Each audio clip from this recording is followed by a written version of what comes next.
책이 더 쉽습니다, 선생님. 다산을 통해서 네. 다산의 아직 못 듣는 배웠는데 요즘 개념으로 하자면 다산은 보수적인 사람인가 개혁적인 사람인가? 네, 왜냐하면 그 과거 성리학적인 그 틀 속에서 다산 이후에 그 18세기 많은 학자들은 상당히 개혁적이다 또는 진보적이다 라고 그걸 평하지 않습니까? 그 전에 유학자들에 대해서 상당히 보수적이다. 네네네. 근데 오늘 말씀 들어보면 오히려 상당히 그 법 규정대로 해라. 네. 도덕을 강조하는 데는 한계가 있지 않는가 라는 측면에서 상당히 법을 강조하는 측면에서는 보수적이라는 느낌이 오거든요. 그래서 네. 굳이 그때와 지금의 상황은 다르지만은 네. 그냥 다산 이후의 그 실학자들은 상당히 진보적이고 개혁적이고 그 이전의 성리학자들은 유학자들은 상당히 보수적이었다라는 이 선입관이 너무 단선적이고 그렇죠. 네. 네, 맞습니다. 네. 그 점에 대해서 좀 부연 설명해 주시면 좋고요. 그다음에 두 번째는 지금 다산도 충분히 지금 인정을 하고 있다시피 이 말하자면 그 재판관이라고 하는 게 이제 1심, 2심, 3심에서 사고서부터 관찰서서부터 인까지 올라가는데 이 사람들이 주 목적은 사실은 재판을 하는 데 있지 않고 세금을 얻어들여서 백성들의 살림을 책임져야 될 사람들 아니면 행정관들 아닙니까? 그렇죠. 행정관이면 행정관으로서의 그 어떤 그 말하자면 덕성을 부리한 사람들이어야 하는데 네네네. 그런 사람들한테다가 재판 업무까지 말하자면 왜 행정관과 사법관을 구분할 생각을 안 했나?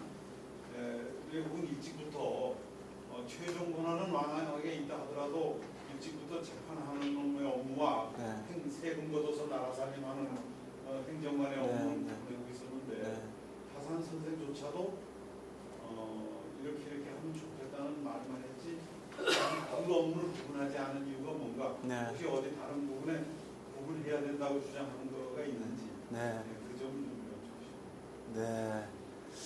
어려운 질문인데요, 선생님. 다산은 먼저 첫 번째 질문에 대해서요. 예, 그렇게 뭐 탁 잘라 보수적이기도 하면서 진보적이죠. 예, 보수적이죠, 제 양반이. 예, 왜냐하면 정조나 성리학자들이 말하는 이 세상에 예의 엄치를 잘하는 군자가 충만하면 법이 필요 없거든요. 예, 다 알아서 예의 엄치가 있으니까 다 알아서 뒤로 물러날 것이기 때문에. 그런데 그런 예의 엄치를 갖춘 자가 조선 후기에 가면 점점 없어진다고 본 거잖아요. 예, 그 얘기는 이제 일반 조선 후기로 가면 예의 엄치를 갖추려고 하는 자들이 굉장히 늘어나면서 많은 사람들이 다 군자가 되겠다고 나서거든요. 예, 상놈들까지 다 군자가 되겠다고 나서고 그런 거를 정조는 계속 부추기면서 형제간에 우애가 없는 놈을 주먹으로 날린 걸 훌륭하다. 군자다움이 약간 있다. 이렇게 얘기해 주는 거잖아요. 예, 그런데 거기에 대해서 다산은 그거는 진짜 군자다움이 아니고 제대로 된 군자다움을 갖추려면 오랜 훈련과 학식과 수양을 통해서 높은 수준의 군자다움을 갖춘 사람만이 진짜 군자다라는 얘기거든요. 예, 그래서 얼치기 군자라고 하는 자들을 인정하지 않고 제대로 된 군자들이 있다면 내가 도덕으로 하는 걸 인정하겠다. 그러나 그렇지 못하기 때문에 법으로 통제하지 않으면 안 된다는 얘기예요. 그런 면에서 한편으로는 매우 보수적이고요. 매우 엘리트주의고요. 다른 한편으로는 그러나 모든 사람들이 가능하면 다 군자가 되려고 하는 기본적인 계획 자체를 거부한 건 아니기 때문에 모든 인민들에게 다 기회를 주고 군자가 될 기회를 주고 그들이 군자가 되려면 어떻게 될까요? 일단 먹고 사는 게 충분해야 그 다음에 교육을 받을 수가 있거든요. 그래서 기본소득을 주고 그 다음에 교육을 통해서 그들을 군자로 만드는 기획을 국가가 책임져야 된다고 하는 점에서 매우 진보적이에요. 네, 매우 진보적이에요. 바로 그 점들이 이제 좌파의 마음을 사로잡는 지점이고요.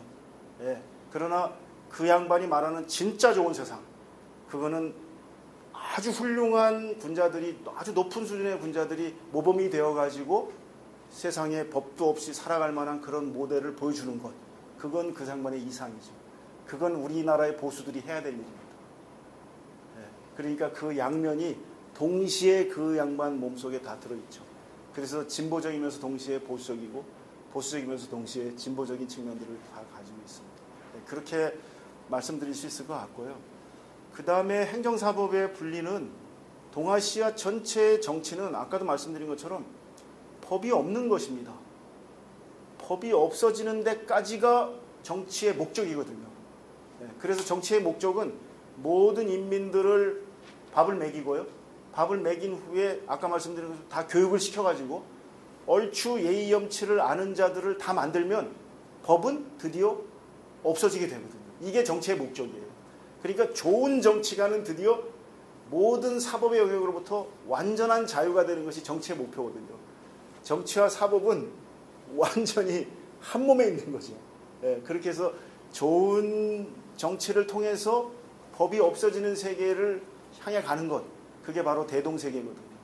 예, 그래서 서양에서 말하는 법이라고 하는 것이 불가피하기 때문에 언제나 사회에서 법이 작동하지만 동아시아에서는 법이 불가피하다는 사실을 알고 있기 때문에 이 불가피한 법을 최소한 쓸 수 있는 정치를 누가 만들 것인가. 예, 그래서 그걸 무형의 정치라고 그래요. 형이 없어지는 거를 향하여 가는, 그래서 그거를 서경에 대학연의에 보면은 기무형이라고 합니다. 기무형. 기무형이라고 하는데요. 정치란 모름지기. 기자. 발할 기자. 갑자기 생각이 안 나는데. 이거죠, 이거. 아, 요즘에 글을 안 쓰니까 기무형입니다. 정치란 모름지기, 형벌이 없어지는 것을 기약하는 겁니다. 형벌이 완전히 없어지죠. 그러면 우리가 말하는 무법천지가 아니라 법 없이 사는 사람들이 가득한 거죠. 그것을 정치가 항상 목표로 삼고 있기 때문에 사법과 정치는 그런 면에서 한 덩어리가 있지 그걸 뭐 나눠서 할 이유가 전혀 없는 겁니다. 나쁜 정치는 뭐냐면 법전이 많아지는 거고요. 좋은 정치란 뭐냐면 법전이 없어지는 거죠. 그렇게 이제 돼 있으니까 한 덩어리로 있죠.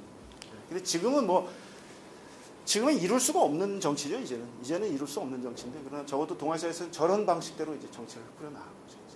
그게 동아시아, 조선에서 저렇게 했던 겁니다. 예. 조선은 그렇게 보면 조선에는 뭐 나쁘게 말하면 이제 시스템이 없는 거죠. 시스템이 없는 거고요. 좋게 말하면 알아서 잘들 한 거고, 알아서 잘들 산 겁니다. 예. 다들 알아서 잘 산 겁니다. 근데 이거를 시스템 차원에서 보면 개판인 거죠. 아무 체제가 없는 겁니다. 근데 그럴 수밖에 없는 게 형법전이 없어지는 게 목표거든요. 시스템이 없어지는 게 목표거든요. 완전한 무정부사회제. 예, 모든 사람들이 다 주체가 돼서 그냥 각자 고유한 걸로 조화를 이루는 그 세계. 정부도 없어지는, 정말 최종으로는 정부까지 사라지는, 내 머리 위에서 누구도 갑질하지 않는 그 세계가 가장 아름다운 세계니까 불가능한 세계지만 그 세계를 향해서, 저 무형의 세계를 향해서 움직이는 거니까 그게 조선이거든요. 근데 뭐 꿈 같은 얘기죠. 꿈 같은 얘기고, 그래서 조선시대 때 저는 성리학자들 쪽에서 아나키스트가 많이 나오는 겁니다. 오히려 진짜 유학자들과 하면서 아나키스트들이 진짜 많거든요. 그들의 진정한 꿈은 저 아나키즘에 있거든요. 그게 유학이 가지고 있는 굉장히 아이러니한 측면입니다. 매우 정치적인 철학이면서요, 오히려 정치를 그 근저에서부터 파괴에 들어가는 매우 혁명적인 사상입니다. 그러니까 주자학이라고 하는 것은 매우 혁명적인 사상이거든요. 우리가 주자를 잘 못 이해하고 계시는 것 중에 하나가 매우 양반 지배계급의 이데올로기로 해서 복무하는 측면이 있죠, 이게. 그러나 그 궁극의 목표는 주자도 상상할 수 없을 정도로 매우 혁명적인 아이디어입니다. 다 알아서 하는 거거든요. 그렇기 때문에 주자학이, 요즘에는 일본 학자들 중에 어떤 사람은 주자학이야말로 신자유주의다, 신자유주의 사상에 가깝다. 예? 그냥 알아서 이 세계가 그냥 시장이 돌아가는 그런 것을 꿈꿨을지도 모른다고 해석하는 일본 학자가 있어요. 저는 상당히 일리가 있는 해석이라고 생각해요. 예, 주작을 우리가 그냥 무슨 뭐 그냥 양반 막 그냥 그 고리타분한 냄새 풀풀 나는 이런 사람들의 무슨 지배 이데올로기가 아니라 완전한 자유를 꿈꾸는 개개인들의 연합체, 그것을 향하는 그 철학이라는 점에서 매우 자유로운 철학이었다는 거죠. 그리고 그걸 가장 적극적으로 받아들인 나라가 조선이고요. 그래서 조선 사람들은 매우 자율적이고요. 매우 자유롭고요. 정부가 뭐라고 하면 다 싫어하고요. 자기가 마음대로 하고 싶어 하고요. 알아서 하고 싶어 하고, 자기 스스로 살아가고 싶어 하고, 누구의 도움도 받고 싶지 않게 하고, 스스로 살아나가려고 하는 에너지가 넘치는 사람들입니다. 그것을 통제하면 안 되는 거죠. 요즘 와서는 더 정보 의존적이고 모든 게 다 남의 뜻. 그렇죠. 왜 그렇게 주작을 제대로 못해서 그런 거죠. 예, 퇴계가 주작을 우리가 퇴계 선생님 훌륭하다고 그러시잖아요. 퇴계 선생님이 제일 먼저 하신 게 뭐냐면 조선시대 때 지방이 기근이 나거나 뭐 늘상 농사가 잘 안 될 테니까 항상 그 기근이 들잖아요. 그러면 정부에다가 손을 내밀고 뭐 보조금 내놔라 뭐 이렇게 해서는 안 된다. 그 지역민들이 자발적으로 돈을 객출해서 IMF 같은 거 터지고 그러면 스스로 그 안해를 방비할 수 있는 커뮤니티 네트워크를 만드는 거예요. 그게 사창이라는 거거든요. 그게 주자가 만든 사창이라는 게 바로 커뮤니티가 재원을 마련해서 그 커뮤니티가 충격을 받았을 때 국가의 손을 내미는 게 아니라 그 커뮤니티 자체가 거기서 해결하는 그 사창을 설치하는 운동을 안동에서부터 시작해서 그 운동을 펼치신 분이에요. 그러면 퇴계 선생님이 어떤 사람이냐면 국가의 손을 내밀지 말고 지역이 다 알아서 그것을 할 수 있는 운동을 벌이는 거예요. 지금 사실은 여러 우리 좀 서울시장님도 그렇고 동네 무슨 커뮤니티 이런 운동 하잖아요. 그 핵심은 스페인에 있는 무슨 커뮤니티 운동이나 무슨 핀란드에 있는 무슨 커뮤니티 운동을 찾을 게 아니고요. 퇴계 선생님이 이 커뮤니티가 어떻게 스스로 이 커뮤니티를 보호할 것이냐. 국가의 도움 없이. 네, 그래서 어떻게 해나요? 돈 있는 사람부터 먼저 돈을 객출해서 모범으로 돈을 객출해서 양반들이 돈을 내서 재원을 만들고요. 그 재원을 가난한 사람들한테 먼저 저리로 빌려주고요. 네, 그렇게 해서 그 커뮤니티를 운영해 나갑니다. 그게 16세기, 17세기 초까지 유지가 됩니다. 근데 18세기로 가면서 그게 유지가 안 돼요. 안 되면서 나라가 급격하게 국가에다 손을 내밀게 되는 상황으로 전환하게 됩니다. 그러니까 조선에서 그런 일을 안 했던 게 아니에요. 지역 공동체들이 어떻게 살아남을까를 그 지역 공동체의 자율적인 일로 다 스스로 극복하도록 노력을 해왔거든요. 커뮤니티 운동들을 다 한 거거든요. 퇴계나 이런 사람들. 근데 지금 아마 퇴계 선생님이 지금 무슨 커뮤니티 운동하면서 스페인 가서 공동체 찾고 막 이런 거 하고 그런 거 보면서 야, 씨, 나한테 와야지 왜 거기 가냐 그러실 거예요. 네? 지금 다 그런 거 하시는 분들이거든요. 안동에서 그런 거 하시고 그때 거기에 앞장서서 그런 시민 운동을 한 사람들이 바로 지방 양반들입니다. 그렇기 때문에 존경을 받은 거고요. 네. 그런 걸 하지 않았을 때 다 이제 비판받고 그런 거죠. 그런 걸 했을 때 그 양반들은 당연히 지역에서 존경받았죠. 앞장서서 그런 거. 제가 지금 조선의 병원들, 조선에서 병원이라는 게 사람이 아프면 치료를 해야 되니까 병원이 있어야 되거든요. 병원을 만들려면 돈이 엄청나게 들어요. 지금도 그렇지만 조선시대 때도. 의사를 보내야죠. 어떻게 하냐면 병원을 정부가 지어줍니다. 그리고 토지나 이런 재원을 정부가 떼어줘요. 병원의 토지를 줘요. 그 운영 일체를 다 지방에다 자율로 맡깁니다. 그러면 지방의 양반들이요. 고시 공부하다가 실패한 사람들이 있습니다. 몇 년 했는데 고시 안 돼요. 그럼 그 사람들 그냥 집에서 그러면 노나 안 놀아요. 지역에서 자기가 갖고 있는 지식과 경험 같은 것들을 가지고 의서를 공부한다든지 해서 사람들 치료해 주고요. 그 재원을 불려갖고 또 병원 유지하는 데 쓰고요. 약재 사다가 사람들한테 공급하고요. 그런 지역 커뮤니티 활동을 위해서 헌신하는 동네 양반들. 이름도 모를 동네 양반들. 예, 그냥 우리는 한 번도 들어보지 못한 동네 양반들이 그 동네에 수두룩합니다. 그런 사람들 힘 때문에 지금 조선이 무너지지 않고 이렇게 유지가 되는 건데요. 지금요. 한국 사회를 돌아보면 지역을 위해서 일하는 사람이 아무도 없거든요. 완전히 자기 가족이나 자기만을 위해서 일하기 때문에 이런 지역을 위해서 자기를 갖다가 던질 사람들이 조선사회에 얼마나 많았는지를 사실은 설명해야 되거든요.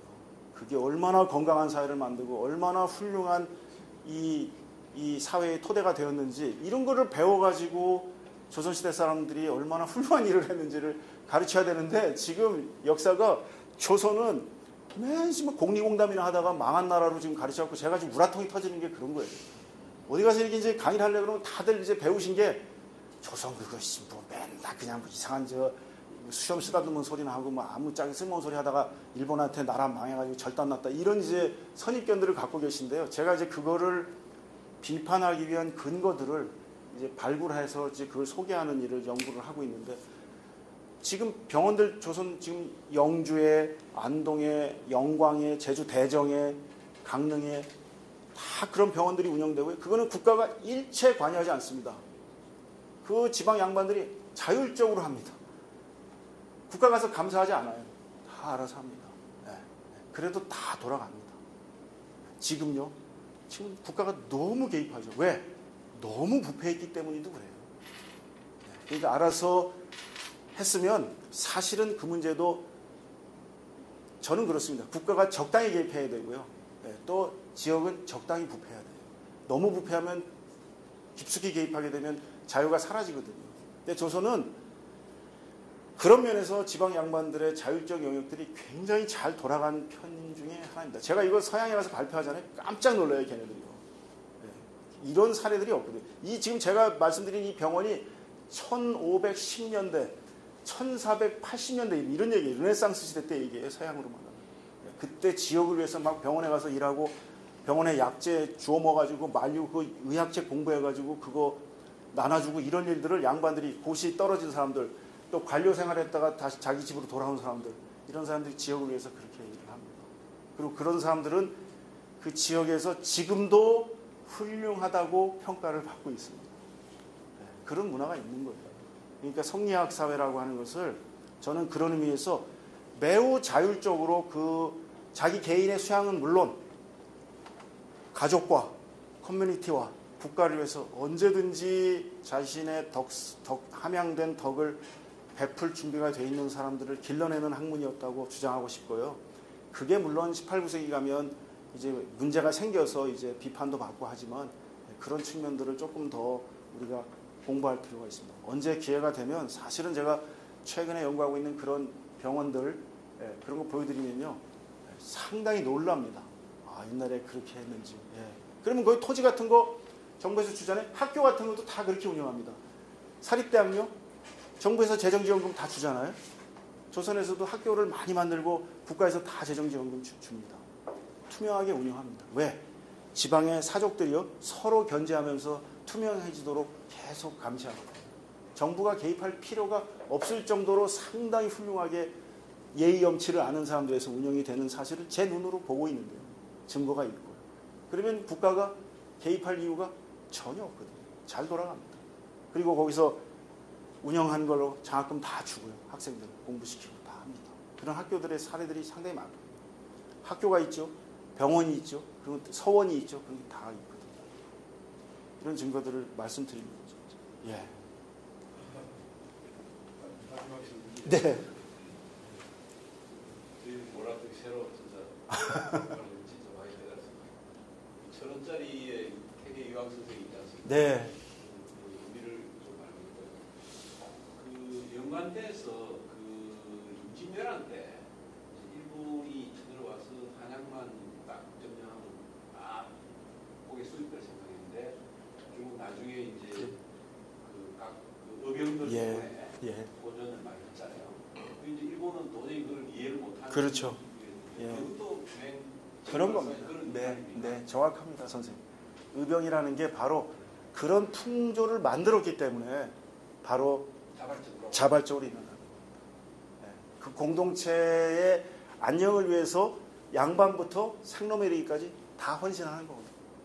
그거는 강제해서 되는 일이 아니거든요. 그런 모범을 보였고요, 사족들이. 그거를 보고 배운 또 일반민들은 나라가 위태롭고 공동체가 위태로워지죠. 다 나서서 의병이 된 겁니다. 그거를 간단하게 생각하면 안 되거든요. 그게 굉장히 엄청난 일이거든요, 사실. 다 도망가야 마땅하거든요. 그런데 다 자발적으로 나서서 그걸 막아낸 거거든요. 그게 제가 보면 16세기, 아까 말씀드렸잖아요. 16세기 사람들의 글에는 사회가 점점 좋아지고 있다. 그런 예의 염치를 아는 사람들이 점점 많아지고 있다는 것에서 굉장히 긍정적인 신호들이 쌓이고 있는 시대예요. 18세기 가잖아요, 19세기. 사회가 점점 나빠지고 있다는 글이 너무 많아요. 근데 지금 그렇습니다. 사회가 점점 나빠지고 있어요. 저도 학교에서 애들을 가르치지만 이제 학생들하고 선생님들 사이도 점점 옛날 같지 않고요. 저도 뭐 복권이나 당첨되면 학교 금방 때려치고 싶습니다. 그런 생각이 들 정도로 제가 교대에 있으면서 선생님이 될 애들을 지금 길러내잖아요. 그런데도 그리고 저희 학교에 오는 애들은 반듯하거든요, 진짜. 그런데도 이런 생각을 할 정도라면 그만큼 이제 사회가 점점 사인이 안 좋은 사인으로 가는 거죠. 사회가 너무 불신이 많고요. 극단적인 말들이 많고요. 그래서 그런 것들을 보면서 제가 요즘에 이거 18, 19세기랑 지금 점점 비슷해지고 있어서 걱정입니다. 좀 더 긍정적인 에너지들이 좀 사회에 쌓여야 되는데요. 모범도 많아지고 자발적인 의지들도 많아지고 또 사람들에 대한 신뢰감도 회복이 되고 그래야 이 사회가 더 멋져지는데요. 불신이 더 깊어지고 막 갈등은 더 막 세대 간의 갈등뿐만 아니라 막 여러 말들은 점점 독해지고요. 그래서 이게 이거 어떡하나 이런 생각이 듭니다. 그래서 저는 이제 가능하면 정조 시대, 영조 시대에 대해서 좀 질문 좀 드리겠습니다. 정조가 1800년에 돌아가셨죠. 그 다음에 순조가 이제 그걸 잇게 되는데 1800년 이전에 정조가 25년을 갖다가 재임을 했고 그 전에 영조가 50년을 이제 재임을 해서 소위 75년 동안을 저희들이 생각할 때는 그래도 조선시대에 그래도 똑똑한 인물이 통치를 했었던 75년이다 이렇게 생각합니다. 맞습니다. 그래서 그 75년 기간 동안에 꽤 국력을 좀 축적을 했고 북부가 좀 확대가 되지 않았겠느냐 이렇게 생각을 합니다. 이제 아쉬운 거는 그렇게 75년 동안 축적된 그 북부가 1800년 들어서 가지고 뭐 고종이 1860년, 63년에 이제 즉위를 하니까 그 한 70년 사이에 이제 전부 다 없어져 버리지 않습니까? 특히 제가 이제 궁금하게 생각하는 거는 정조가 죽은 다음에 1811년 그러니까 죽은 다음에 10년이 지나가가지고 홍경래의 난이 일어나지 않습니까? 그래가지고 점점 더 이제 어려운 지경이 발생하는데 어떻게 75년 동안 그렇게 국력이 신장이 되고 국부를 축적을 해놨는데 그 10년을 못 버티고 어떻게 홍경래의 난 같은 게 일어났느냐? 그렇죠. 그거를 75년을 바탕으로 해서 우리나라가 더 발전에 꽃을 피웠으면 참 어마어마했을 텐데. 그래서 그 75년에 어떤 그 축적된 힘이 그냥 이제 왜 이어지지 않았느냐? 그러면 이제 보통 뭐 세도 정치 때문에 이제 그렇다 그러는데 그러면 왜 세도 정치가 왜 일어나게 되느냐? 아이고 그런 어려운 걸 왜 저한테 물어보십니까? 아니 왜 10년간에 홍경래난이 일어나느냐? 75년 동안 축적된 힘이 10년도 못 간 거. 선생님이 지금 질문하신 거는 저희 역사학계가 제일로 고민하고 있는 문제예요. 그래서 혹시 교수님 제일로 한번 좀 주시죠. 맞습니다. 제일로 답하기 어렵고 제일로 지금 고민이 많은 제일로 답하기 어려운 거를 제가 지금 가려고 그랬는데 그 질문하시니까 제가 지금 발길이 무거워지는데요. 사실 선생님 말씀이 정확하죠. 바로 그 70여 년 동안의 그 축적된 역량이 근데 이제 거꾸로 말하면 그 역량이 있어서 이제 그나마 100년 갔던 거고요. 그거 없었으면 벌써 절단 났었을 것 같고요. 그나마 그걸로 어느 정도 해서 선생님은 아쉽게도 이제 60년 만에 망했다고 말씀하시지만 저는 그것 때문에 60년을 갔다고. 그걸로 먹고 그걸 60년 먹고 산 거예요. 안 그랬으면 벌써 절단이 났었을 겁니다. 그리고 이제 세도 정치 문제를 이야기하는 건 그만큼 정치가 중요하거든요. 그 정치가 정조 치세는 아까 선생님 그 천주교 얘기하시고 그러는데 저도 이제 여기 경희교대 오기 전에 가톨릭 대학에 있어서 신부님들하고도 얘기를 많이 하고 그래서 이제 저도 뭐 이런 말 해도 되나? 야매로 막 저도 막 세례도 받고 이제 뭐 나름 이제 저도 막 그런 공부도 하고 막 그런데요. 천주교 이런 거 보면 정조 치세는 천주교 신자들을 죽이질 않아요. 그래서 딱 한 사람 그 아버지 신중가 뭐 불태운 사람 외에는 천주교 신자들을 그렇게 막 잡아다가 죽이고 이런 일이 없거든요. 정조는 적어도 사람을 그렇게 험하게 죽이고 이러지 않는데 그게 정조 사후에 바로 그냥 막 엄청나게 많은 사람들이 죽어나가는 천주교 신자만 죽었다고 생각하시면 안 돼요. 정치적으로 엄청나게 많은 사람들이 죽어요. 그러니까 정치가 매우 극악해지거든요. 사람들 막 죽이고 하니까 매우 나빠지거든요. 그러니까 이게 제가 보기에는 어떤 정치든지요, 보복을 막 일삼고 이렇게 하기 시작하면 이제 풍토가 급격하게 나빠지거든요. 근데 세도 정치기에 그런 일들이 많이 벌어졌거든요.